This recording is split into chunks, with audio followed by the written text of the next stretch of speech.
আসসালামু আলাইকুম প্রিয় দর্শক, আপনারা দেখছেন মোজাম্মেল ও সাকওয়াতের ফটো সেশন চলছে। পীরগঞ্জ থেকে প্রায় 10 কিলোমিটার দূরে গিয়ে তারা ফটো সেশন করছেন। সুজলা সুফলা শস্য শ্যামলা আমাদের এই দেশ বাংলাদেশ, সবুজের মাঝে তারা ফটো সেশনে কাজ চলছে। সাকওয়াত দিক নির্দেশনা দিচ্ছে মোজাম্মেলকে কিভাবে পোজ দিতে হবে, কিভাবে দাঁড়াতে হবে, কেমন করে ছবি তুলতে হবে। আপনারা দেখছেন তাদের একে অপরের দিক নির্দেশনা ও ছবি তোলার দৃশ্য আপনাদেরকে দেখানোর চেষ্টা করছি।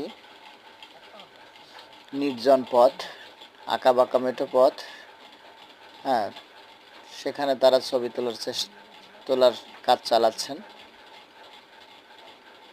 কি বড় একটা সবুজের সমারোহ, সেখানে মোজাম্মেল পোজ দিয়ে ছবি তুলছেন। সাকওয়াত নিখুঁত হাতে